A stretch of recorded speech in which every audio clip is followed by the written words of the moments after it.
Assalamu alaikum. My dear students, welcome to online class with chapter number 14 D and F block elements, that is transition elements. I hope so you have understood the previous lecture very well. Today we are going to start some important transition elements with their chemistry. We will discuss vanadium, vanadium difference oxidation states, reduction of vanadium, then catalytic activity of vanadium.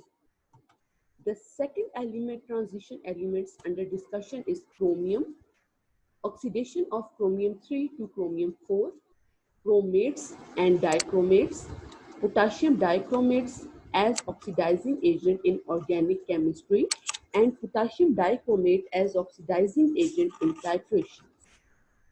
Let us start our today's lecture, that is vanadium.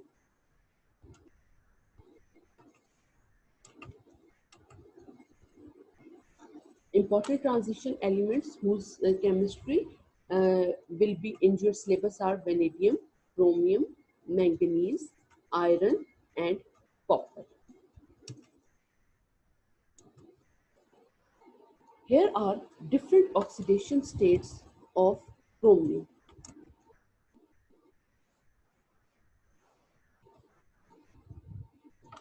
Oxidation states of vanadium are VO2 plus, VO2 plus 2, V plus 3, and V plus 2. Their colors are yellow in 5 oxidation state, and its name is dioxovanadium 5. In oxidation state 4, its compounds are blue in color and their name is oxovanadium 4. In oxidation state 3, they have green color and their name is vanadium 3. In oxidation state 2, they usually show violet color and their name is vanadium 2. Today, we will discuss conversion between various vanadium oxidation states and uses of vanadium oxide as a catalyst in contact process.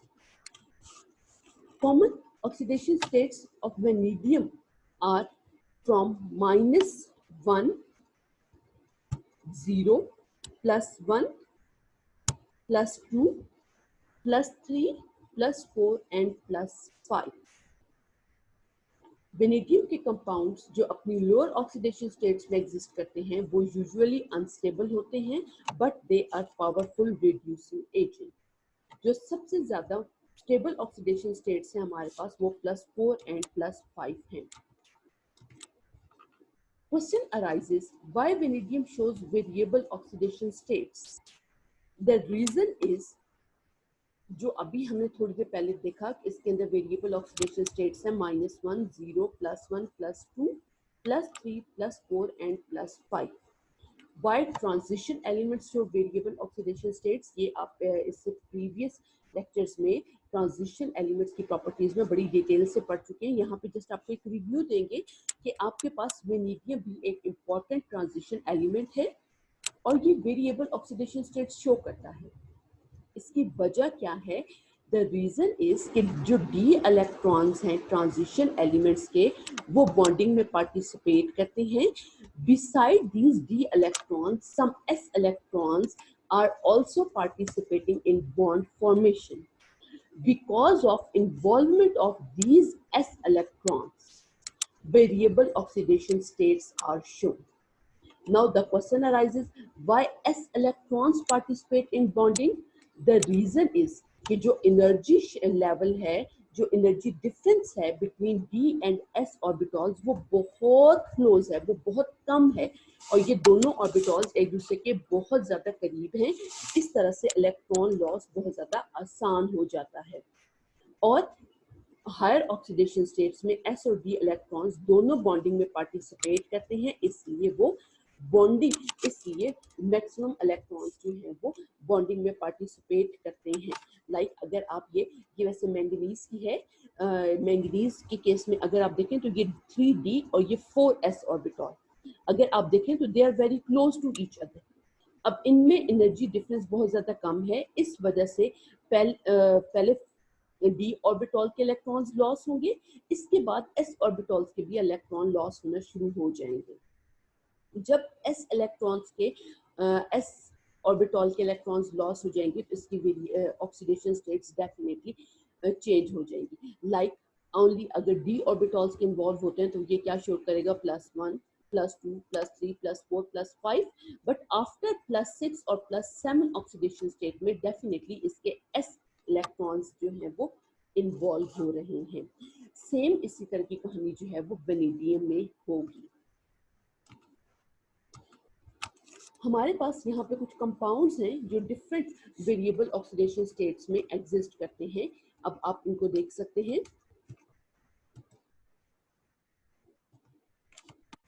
Vanadium -1 form में compounds जो देगा वो आपके पास ये compounds हैं, vanadium with 5 cyanide ions, NO2 plus with -5, then vanadium with 6 carbonyl compounds. Vanadium 0 oxidation state में जो compound देगा वो क्या होगा, VO, vanadium with 6 carbonyl compounds. और यहाँ पे क्या होगा, ये जो आपके पास कंपाउंड है इसको नाम देते हैं ट्रिस डाइपाइराडीन वेनेडियम 1। ये आपके पास ये कंपाउंड्स एग्जिस्ट करते हैं इस फॉर्म में। देन आप +2 फॉर्म में देखें तो ये आपके पास कंपाउंड्स हैं और ये आपके पास सल्फेट ग्रुप वेनेडियम के साथ लगा हुआ है, ये H जो है वो कोई भी हैलोजन होगा।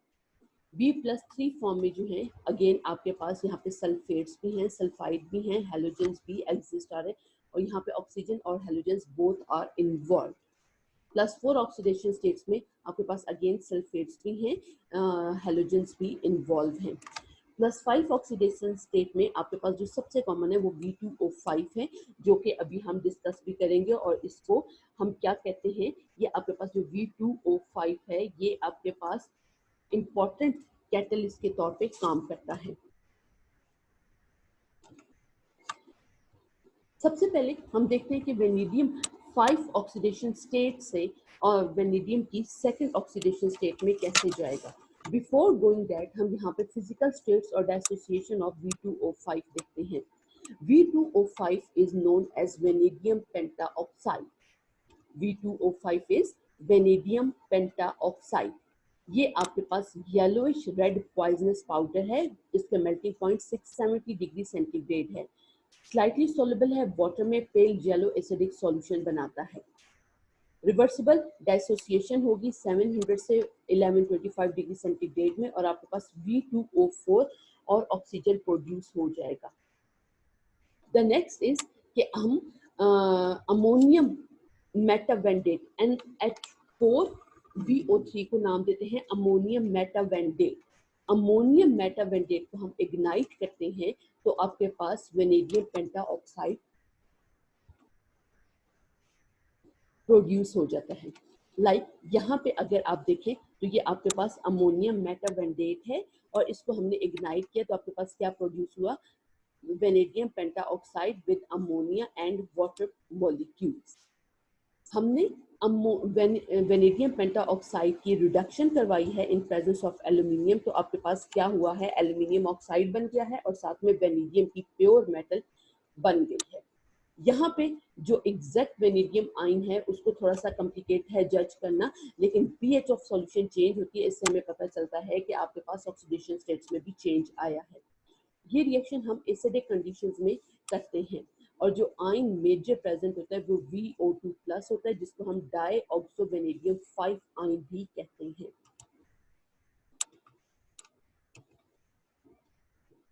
Reduction of vanadium from +5 to +4, ये रिडक्शन जो है वो हम करवाते हैं किसकी प्रेजेंस में, HCl और जिंक की प्रेजेंस में। इसमें हम हाइड्रोजन, इस रिएक्शन में हाइड्रोजन गैस जो है वो प्रोड्यूस होती है जिसकी वजह से रिडक्शन होगी।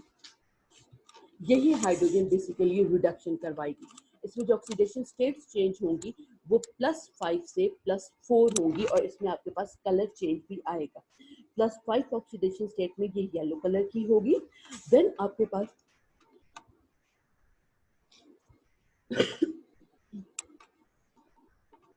Sorry, +5 oxidation state yellow colour की है। Before changing into +4 oxidation state, यहाँ पे थोड़ी देर के लिए एक ट्रांजिशन स्टेट आएगी जिसमें आपके पास ग्रीन कलर दिखेगा। ये ग्रीन कलर कोई न्यू ऑक्सीडेशन स्टेट नहीं है, but actually it is the mixture of previous +5 oxidation state and the new +4 oxidation state. तो ये थोड़ी देर के लिए ट्रांजिशन होगी जिसमें आपके पास +5 और +4 दोनों ऑक्सीडेशन स्टेट्स एग्जिस्ट करेंगी, तो वो आपके पास ग्रीन कलर देंगी। फाइनली जो प्रोडक्ट आपके पास बनेगा जिसमें ऑक्सीडेशन स्टेट +4 होगी, तो वो आपके पास ब्लू कलर का होगा। जो आयन है उनको हम मोर एक्यूरेटली VO2H2O4 लिखते हैं। Next is reduction of vanadium from +4 to +2। यहाँ पे भी अगर आप देखेंगे तो हम थोड़ा सा और ऑक्सीडेशन स्टेट को लेके जाएंगे, तो कलर चेंज जो है वो +4 का ब्लू कलर है, तो ये जब 2 में आएगा तो ये आपके पास पर्पल कलर आएगा। Same before change of blue to purple एक थोड़ी देर के लिए ट्रांजिशन स्टेट आएगी जो कि समवट ब्लू ग्रीनिश कलर की होगी, और ये अगेन कोई ये कोई आपके पास न्यू ट्रांजिशन स्टेट नहीं है, but actually it is +3 oxidation state, और ये इन बिटवीन है +4 एंड +2 के। अभी थोड़ी देर पहले जब हमने इंट्रोडक्शन में कहा तो हमने कहा कि वेनेडियम के कंपाउंड जो हैं वो आपके पास एज कैटलिस्ट उनकी बहुत अच्छी एक्टिविटी है। अभी हम देखेंगे इसको कि how they perform their catalytic activity. Contact process से आप लोग फैमिलियर हैं, छोटी क्लासेस में आपने इसको डिटेल से पढ़ा है कि ये बेसिकली सल्फ्यूरिक एसिड की प्रोडक्शन के लिए जो मेथड यूज होता है उसको कॉन्टैक्ट प्रोसेस कहा जाता है। कॉन्टैक्ट प्रोसेस में जो सबसे इंपॉर्टेंट स्टेप है वो conversion of SO2 to SO3 है, दैट इज सल्फर डाइऑक्साइड की सल्फर ट्राइऑक्साइड में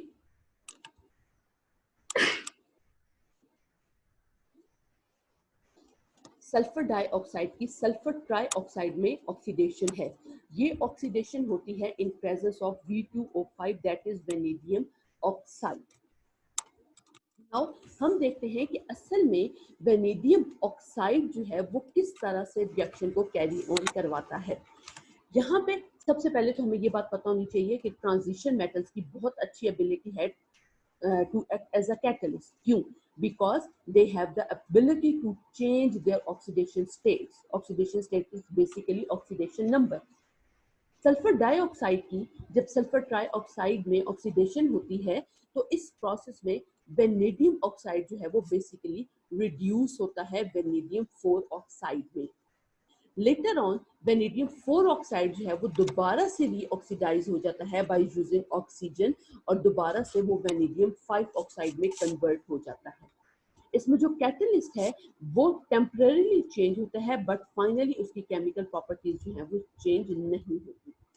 SO2 वेनेडियम पेंटाऑक्साइड के साथ रिएक्ट करता है और SO3 में कन्वर्ट हो जाता है, साथ में V2O4 बनता है। अब ये कैटलिस्ट थोड़ी देर के लिए किसमें कन्वर्ट हो गया? वेनेडियम 4 ऑक्साइड में। वेनेडियम 4 ऑक्साइड ऑक्सीजन एटम लेता है और इसको किसमें अगेन उसकी ऑक्सीडेशन होकर वो किसमें कन्वर्ट हो जाता है? V2O5 में। ये V2O5 जो है वो अगेन आपका कैटलिस्ट रिकवर हो गया है। तो इस तरह से आपके पास V2O5 their perform their catalytic activity.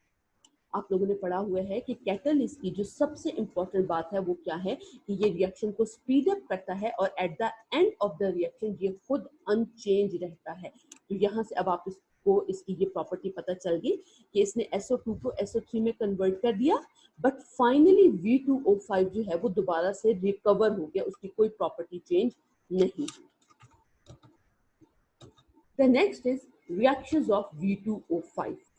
V2O5 that is vanadium pentoxide जो है वो HCl में डिसॉल्व होता है और एक सॉल्ट बनाता है that is vanadium oxydichloride and VCl5। यहाँ पे अगर आप देखेंगे तो V2O5 HCl के साथ डिसॉल्व होकर VOCl2 that is vanadium oxydichloride produce कर रहा है, वाटर और क्लोरीन भी प्रोड्यूस कर रहा है।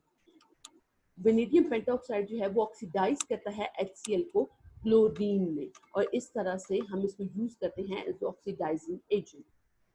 ये रिएक्ट करता है HCl के साथ like this: V2O5 plus 10 moles of HCl and VCl5 plus 2 water molecule.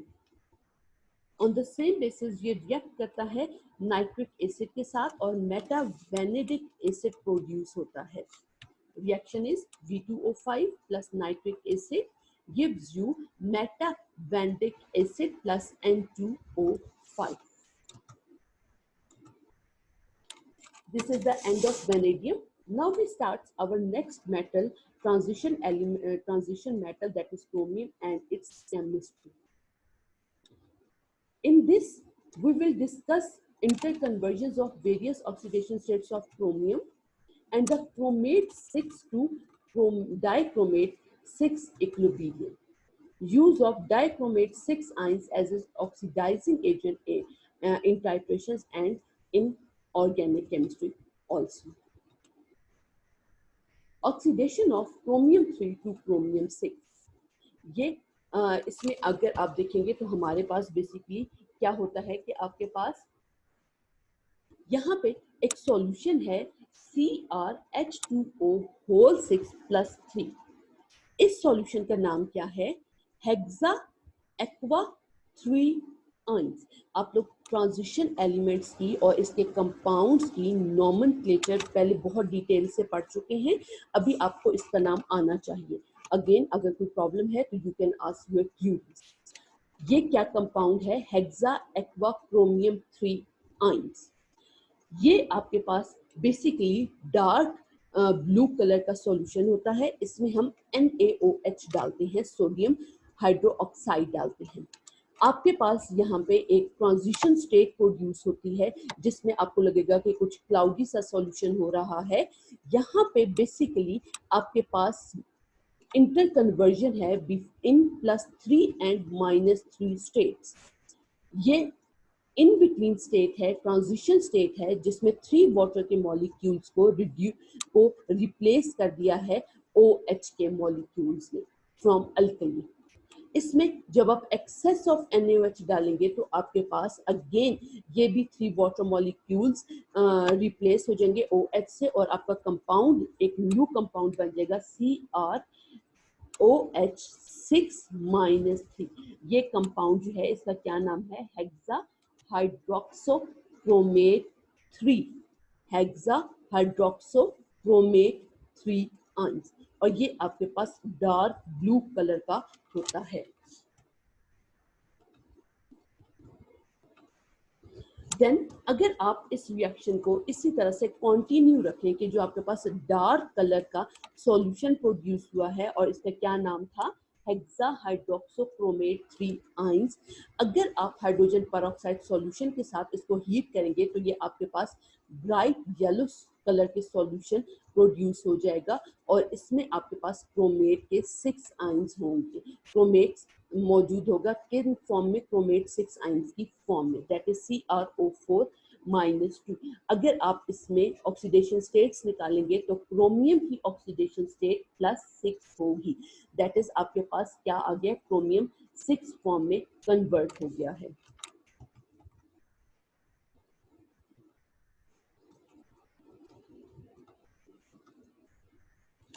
ये अगर आप देखें तो आपके पास इक्वेशन भी आ रही है.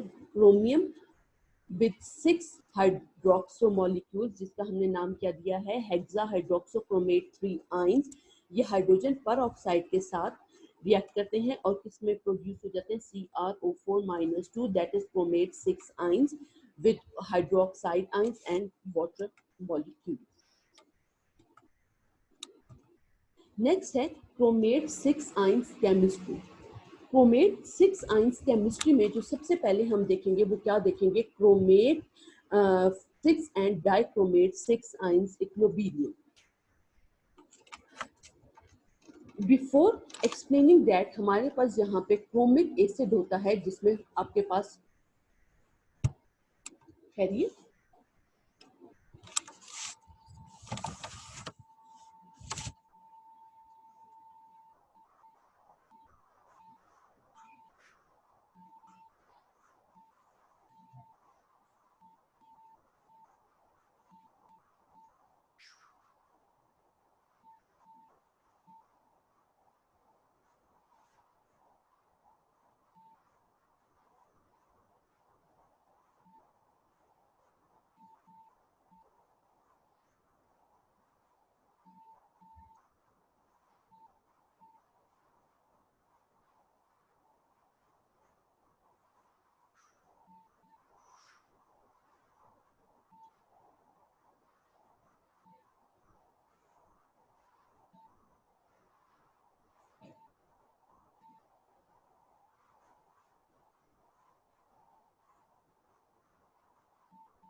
क्रोमिक एसिड H2CO4, ये आपके पास नॉर्मल सॉल्ट्स बनाता है किसी भी मेटल के साथ, और ये सॉल्ट्स आपके पास क्रोमेट्स कहलाते हैं।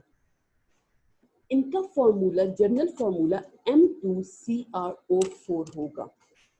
क्रोमेट्स जो हैं वाटर सॉल्युबल हैं और ब्रिलियंट येलो सॉल्यूशन देते हैं। इनको जब हम एसिडिफाई करते हैं तो येलो सॉल्यूशन जो है वो ऑरेंज कलर के सॉल्यूशन में चेंज हो जाता है। इट मींस कि आपके पास क्रोमेट आयंस जो हैं वो किस में कन्वर्ट हो गए हैं, डाइक्रोमेट आयंस के सॉल्यूशन में कन्वर्ट हो गए हैं। ये अगर आप देखेंगे तो आपके पास क्या है, CrO4-2, इसने इसने हाइड्रोजन फ्रॉम एसिड के साथ रिएक्ट किया है और किस में कन्वर्ट हो गया, Cr2O7-2, that is dichromate ions, और साथ में वाटर प्रोड्यूस हुआ है। ये आपके पास येलो कलर का सॉल्यूशन है। हाइड्रोजन की प्रेजेंट में ये डाइक्रोमेट के सॉल्यूशन में कन्वर्ट हो जाएगा, जो कि आपके पास ऑरेंज कलर का सॉल्यूशन होगा।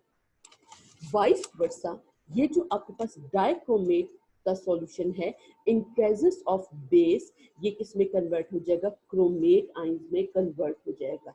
इक्विलिब्रियम फॉर्म में भी ये एग्जिस्ट करते हैं, क्रोमेट और dichromate ions. In other case HCl की प्रेजेंस में ये कन्वर्जन हो जाएगी, दैट इज क्रोमेट से डाइक्रोमेट, और डाइक्रोमेट से अगर क्रोमेट की कन्वर्जन करनी है तो आपको बेस ऐड करना पड़ेगा।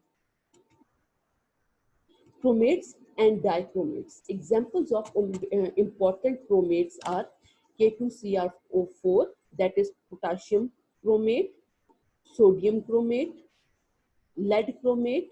बेसिक जो lead chromate है वो आपके पास क्या है, lead with 2 hydroxide and lead CrO4. Basic zinc chromate, ZnOH whole twice with zinc chromate with water molecule.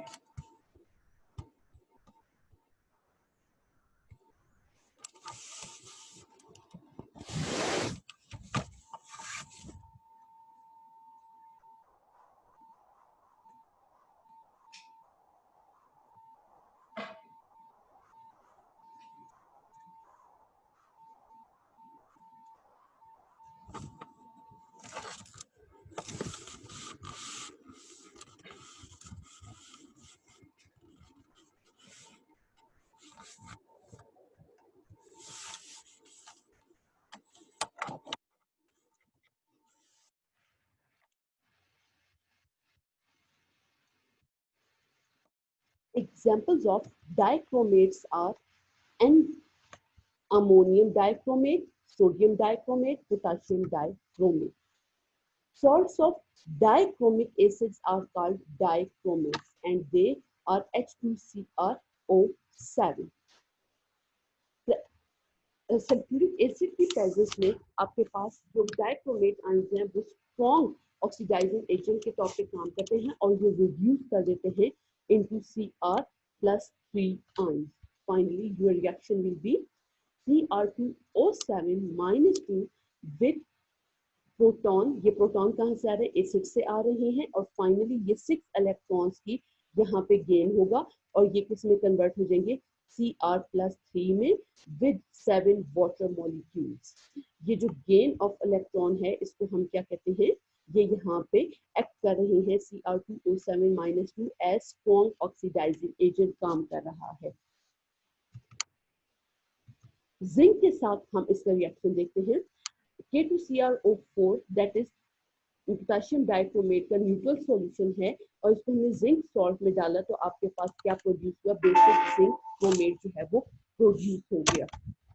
इस बेसिक जिंक क्रोमेट का जो फॉर्मूला है वो क्या है, ZnOH whole twice ZnCrO4 with water molecule। Finally जो रिएक्शन है वो आपके पास K2CrO4 plus 2 zinc ions plus water, और ये किसमें कन्वर्ट हो रहा है, बेसिक जिंक क्रोमेट में कन्वर्ट हो रहा है और साथ में पोटेशियम आयंस प्रोड्यूस हो रहे हैं। एसिड के साथ अगर आपके पास रिएक्शन होगा तो यहाँ पे K2CrO4 एज ऑक्सीडाइजिंग एजेंट काम करेगा और ये आपके पास क्या फाइनली बन जाएगा, K2SO4 that is potassium sulphate, chromium sulphate, water molecule and oxygen. ये जो नेसेंट ऑक्सीजन प्रोड्यूस हो रही है ये वेरी, इसको हमने ब्रैकेट्स में क्यों लिखा है, क्योंकि ये एटॉमिक फॉर्म में है। एटॉमिक ऑक्सीजन को नेसेंट ऑक्सीजन भी कहते हैं। बेसिकली यही जो एटॉमिक ऑक्सीजन है इसी यही सारी ऑक्सीडेशन करवाती है। इस सारी oxidising properties of K2CrO4 depend on this nascent और atomic oxygen. Reduction of chromium 4 to chromium 2। सबसे पहले रिडक्शन होगी फ्रॉम +6 to +3 और ये किसकी प्रेजेंस में होगी, जिंक की प्रेजेंस में, और एसिडिक सॉल्यूशन होगा, एसिडिक मीडियम होगा। तो ये आपके पास Cr2O7-2 जो है वो Cr+3 स्टेट में कन्वर्ट हो जाएगा। यहाँ पे जो Cr2O7 है यहाँ पे क्रोमियम की ऑक्सीडेशन स्टेट +6 है और ये किस में कन्वर्ट हो गया, +3। यही रिएक्शन अगर कंटिन्यू रहेगा तो आपके पास +3 chromium +3 in presence of zinc इसमें कन्वर्ट हो जाएगा Cr+2 में। यहाँ पे अगर आप देखें तो रिडक्शन हुई है from +6 to +3 and then from +3 to +2। Colour change इसमें कुछ इस तरह से होगा। +6 ऑक्सीडेशन स्टेट में कलर आपके पास ऑरेंज होता है, +3 ऑक्सीडेशन स्टेट में कलर आपके पास ग्रीनिश होता है और +2 ऑक्सीडेशन स्टेट में ब्लू कलर का सॉल्यूशन होगा। इसमें जो केमिस्ट्री ऑफ द रिएक्शन होगी, जो केमिस्ट्री ऑफ द कंपाउंड होगी वो क्या होगी, Cr2O7-2 +3 ऑक्सीडेशन स्टेट में या इसके में 6 वाटर मॉलिक्यूल्स होंगे और ये +3 ऑक्सीडेशन स्टेट में होगा। फाइनली जो 6 वाटर मॉलिक्यूल्स हैं वो +2 ऑक्सीडेशन स्टेट भी शो करते हैं और ये ब्लू कलर का होगा।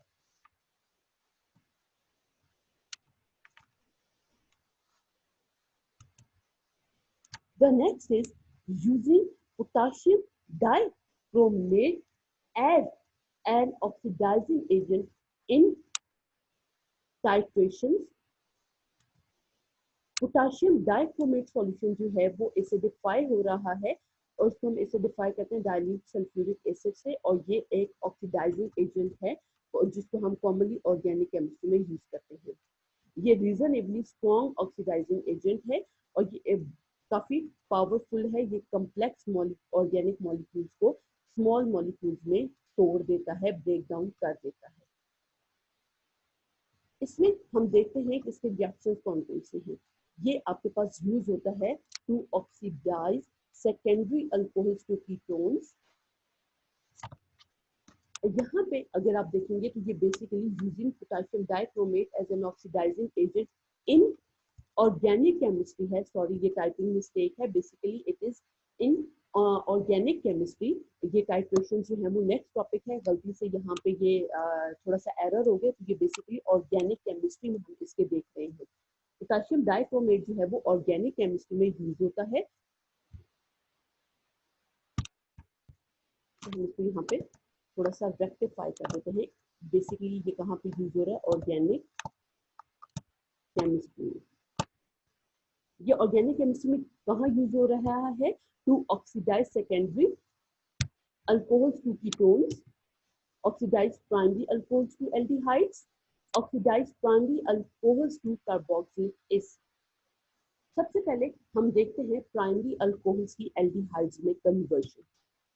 इसमें क्या है, जब हमने एथेनॉल जो कि प्राइमरी अल्कोहल है, प्राइमरी सेकेंडरी टर्शियरी अल्कोहल्स क्या होते हैं, ये जब हम नेक्स्ट चैप्टर में इनकी नॉमेनक्लेचर पढ़ेंगे, इनकी डिटेल्स पढ़ेंगे तो यहाँ पे आपको ये डिटेल से समझ आएगा। अभी आपसे कितना याद रखें, बल्कि ये आपने छोटी क्लासेस में भी थोड़ा बहुत पढ़ा होगा, डिटेल हम इनकी नेक्स्ट चैप्टर्स में पढ़ेंगे। Ethanol is a primary alcohol. इसकी जब हम ऑक्सीडेशन करवाते हैं तो ये आपके पास इसमें जब हम ऑक्सीडेशन करवाते हैं और इसके लिए हम क्या यूज करते हैं, Cr2O7, तो ये आपके पास किस में कन्वर्ट हो जाता है, एथेनॉल। एथेनॉल क्या है, एक एल्डिहाइड है। इस एल्डिहाइड की अगर हम और फर्दर मोर ऑक्सीडेशन करवाएंगे तो ये आपके पास इसमें कन्वर्ट हो जाएगा एसिड में, और वो कौन सा एसिड होगा, एथेनोइक एसिड। यहाँ पे अगर आप देखें कि ऑक्सीडाइजिंग एजेंट अगर एक्सेस में होगा तो ये, और हम प्रोडक्ट्स को बाहर ना निकलने दें, तो फाइनली आपका जो अल्कोहल है वो किसमें कन्वर्ट हो जाएगा, एसिड में कन्वर्ट हो जाएगा। अगर आप चाहें तो अपना ऑक्सीडाइजिंग एजेंट कंट्रोल करके इसको फर्स्ट स्टेप पे रोक सकते हैं और अपना एथेनॉल को सिर्फ एथेनॉल बना सकते हैं। और नहीं तो आप चाहें ऑक्सीडाइजिंग एजेंट एक्सेस में डालें, प्रोडक्ट्स को बाहर ना निकलने दें, तो फाइनली जो आपका एथेनॉल है वो किसमें कन्वर्ट हो जाएगा, एथेनॉइक एसिड में कन्वर्ट हो जाएगा। सिंपली हम रिएक्शन को इस तरह से भी लिख सकते हैं। ये जरा क्या है, कॉम्प्लिकेटेड फॉर्म ऑफ इक्वेशंस है जिसमें हमने Cr2O7 -2 लिया है, इसमें प्रोटॉन लिए हैं और फाइनली ये रिएक्शन हो रहा है। बेसिकली जो कन्वर्जन एक्सप्लेन हम कर रहे हैं वो किसकी कर रहे हैं, इस अल्कोहल की कन्वर्जन हो रही है इस एसिड में। ये कन्वर्जन सिंप्लीफाई मेथड में अगर आपको बताया जाए, सिंपल वर्ड्स में बताया जाए, तो वो क्या है कि ये आपके पास अल्कोहल है, ये अल्कोहल है, इसने एटॉमिक ऑक्सीजन के साथ रिएक्ट किया है, इसकी ऑक्सीडेशन हुई है और किसमें कन्वर्ट हो गया है, एथेनॉल में। That is an aldehyde. इस एल्डिहाइड की अगर आप दोबारा ऑक्सीडेशन करवा लेंगे तो ये आपके पास इसमें कन्वर्ट हो जाएगा, एसिड में कन्वर्ट हो जाएगा। अगर आप एटॉमिक ऑक्सीजन ज्यादा ले लेंगे या इसी प्रोडक्ट की आगे ऑक्सीडेशन करवाएंगे तो एसिड में कन्वर्ट हो जाएगा। आप चाहें तो यहाँ पे सेकंड स्टेप में एथेनॉल लेके उसकी ऑक्सीडेशन लेके एसिड में कन्वर्ट कर सकते हैं। चाहे तो यहाँ पे नंबर ऑफ ऑक्सीजन मॉलिक्यूल्स बढ़ा के भी अपना प्रोडक्ट एसिड बना सकते हैं। I hope so you have understood these reactions. ये जो ऑक्सीजन को हमने ब्रैकेट फॉर्म में लिखा है, बेसिकली ये ऑक्सीडाइजिंग एजेंट है और ये एटॉमिक फॉर्म में है। यहाँ पे अब हम देखते हैं, अब हमारा जो टॉपिक शुरू हो रहा है वो क्या हो रहा है, पोटाशियम डाइक्रोमेट को हम ऑक्सीडाइजिंग एजेंट देखेंगे टाइट्रेशन में। टाइट्रेशन में क्या होगा, अब हम देखते हैं कि आपके पास ये पावरफुल ऑक्सीडाइजिंग एजेंट है, सल्फ्यूरिक एसिड की प्रेजेंस में ये 3 एटम्स ऑफ ऑक्सीजन प्रोड्यूस करता है और ये जो 3 एटम ऑफ ऑक्सीजन है यही आपके पास ऑक्सीडाइजिंग प्रॉपर्टीज करवाते हैं, ऑक्सीडाइजिंग एबिलिटी रखते हैं। सबसे इंपॉर्टेंट रिएक्शन जो है वो क्या है कि सल्फ्यूरिक एसिड से K2Cr2O7 की प्रेजेंस में ये जो एटॉमिक ऑक्सीजन यूज हो रहा है ये आपके पास क्या करवाएगा, तमाम ऑक्सीडेशन करवाएगा। हम यहाँ पे देखते हैं कि K2Cr2O7 plus 7 sulphuric acid plus 6 Ki, ये आपके पास क्या बनाएंगे, potassium sulphate, chromium sulphate, hydrogen and iodine. यहाँ पे अब अगर आप देखेंगे तो क्या हुआ है, के आई का सॉल्यूशन है, दैट इज पोटाशियम आयोडेट का सॉल्यूशन है और उससे हमने क्या बना लिया है, आयोडीन बना लिया है। आयोडीन क्या है आपके पास सॉल्यूशन है और ये इसको हमने इसकी हमने क्या करवा ली है, यहाँ पे इसकी ऑक्सीडेशन स्टेट -1 है और अब ये 0 स्टेट में आ गया है। दैट इज यहाँ पे ऑक्सीडाइजिंग एजेंट का इसने काम किया है Cr2O7 -2 से जो एटॉमिक ऑक्सीजन निकली है। नेक्स्ट Fe+2 की ऑक्सीडेशन हम देखेंगे Fe+3 सॉल्ट्स में। सेम वही K2Cr2O7 plus sulphuric acid FeSO4, यहाँ पे ये आपके पास किसमें कन्वर्ट हो जाएगा, Fe2SO4 होल थ्राइस। अगर हम इक्वेशन को थोड़ा सा सिंप्लीफाई करें तो फाइनली हम ये कह सकते हैं, यहाँ से हम पोटेशियम को सिर्फ क्रोमेट आयंस ले रहे हैं, सल्फ्यूरिक एसिड की जगह पे हम सिर्फ प्रोटॉन्स लिख रहे हैं और FeSO4 की जगह पे हम सिर्फ Fe+2 लिख रहे हैं। तो जो फाइनली हमारे पास चेंज आया वो क्या है, Cr+3 एंड Fe+3 में। दैट इज Fe+2 ऑक्सीडाइज हो गया है Fe+3 में और इसकी ऑक्सीडेशन किसने करवाई है, पोटाशियम डाइक्रोमेट ने, किसकी प्रेजेंस में, सल्फ्यूरिक एसिड की प्रेजेंस में। और अगेन डेफिनेटली जो फर्स्ट रिएक्शन होगा वो ऐसा इस तरह से होगा, जो ऊपर ऑलरेडी आप पढ़ चुके हैं, इसमें एक एटॉमिक ऑक्सीजन प्रोड्यूस होगी और ये एटॉमिक ऑक्सीजन आगे आपके पास Fe+2 को Fe+3 बनाने में मदद करेगी। थर्ड रिएक्शन इज हम पोटाशियम डाइक्रोमेट को यूज करते हैं और इससे आपके पास प्राइमरी अल्कोहल जो हैं वो एल्डिहाइड्स में और फाइनली एसिड्स में कन्वर्ट हो जाएंगे। Again it is an oxidation of alcohols. First step वही है जिसमें हमारे पास एटॉमिक ऑक्सीजन प्रोड्यूस होगी जो कि ऑक्सीडाइजिंग ऑक्सीजन है। अल्कोहल की ऑक्सीडेशन होगी और ये एल्डिहाइड बन रहा है। एल्डिहाइड की ऑक्सीडेशन हो रही है और ये एसिड में कन्वर्ट हो रहा है। दैट इज वही जो प्रोडक्ट है वो फाइनली एसिड में जा रहा है। Fourth is acidified solution of K2Cr2O7। ये आपके पास अगर हम क्लोरोफॉर्म की ऑक्सीडेशन करवाएंगे तो ये कार्बोनाइल क्लोराइड में कन्वर्ट हो जाएगा। ये आपके पास क्लोरोफॉर्म है। ये एटॉमिक ऑक्सीजन कहाँ से आई है? सेम यही रिएक्शन जिससे एटॉमिक ऑक्सीजन प्रोड्यूस होगी और ये आपके पास किसमें कन्वर्ट हो जाएगा? कार्बोनाइल क्लोराइड में। इसी तरह से जो K2Cr2O7 का सॉल्यूशन है in presence of sulphuric acid, ये एनालीन को पैरा बेंजोक्विनोन में कन्वर्ट कर सकता है। और हुआ क्या है, यहाँ पे ये जो एनालीन का NH2 है ये आपके पास रिमूव हो गया और फाइनली आपके पास ऑक्सीडेशन हो गई है बेंजीन रिंग में और आपके पास दो double bond oxygen benzene ring पे लगे गए हैं और this compound is para benzoquinone. This is end of our topic. I hope you have got the points. Here is an assignment for you. First is how V2O5 uses catalyst for oxidation of SO2 to SO3. K2Cr2O7 act as an oxidizing agent in titration, support some reactions to support the statement. How will you carry out following conversions? Ethanol to ethanol into ethanol. It is ethanol.